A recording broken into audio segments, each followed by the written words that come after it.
Before he became one of the greatest novelists of all time, Fyodor Dostoyevsky was just a child born into a turbulent Russia, a country on the brink of transformation.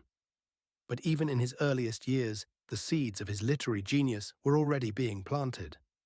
Born on November 11, 1821, in Moscow, Dostoyevsky was raised in a strict and deeply religious household. His father, Mikhail Dostoyevsky, was a military doctor at the Mariinsky Hospital for the Poor, a place filled with suffering, disease, and death. It was here that young Fyodor first encountered the raw realities of human pain, themes that would haunt his writing for life. His mother, Maria, was the softer influence, instilling in him a love for literature, particularly the works of Pushkin and the Bible.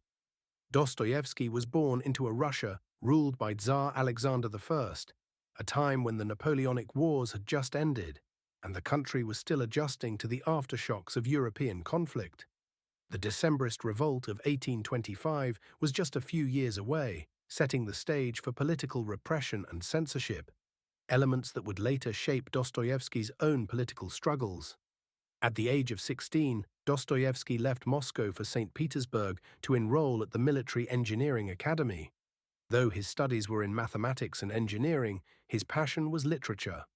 He devoured works by Shakespeare, Goethe, and Schiller, all while crafting his own stories.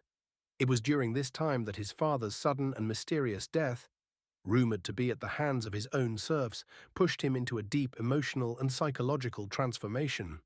Despite training as an engineer, Dostoyevsky knew his calling was storytelling. He abandoned the military path and, at 23, published his first novel, Poor Folk, 1846, which was immediately hailed as a masterpiece by influential critics like Vissarion Belinsky. It seemed like the beginning of a promising literary career until politics and fate intervened, leading him toward arrest, exile, and near execution. From a childhood spent among Moscow's poor to his first taste of literary fame, Dostoyevsky's early years shaped the mind of a writer who would one day redefine literature. But his journey was only beginning. What happened next would take him to the brink of death and beyond.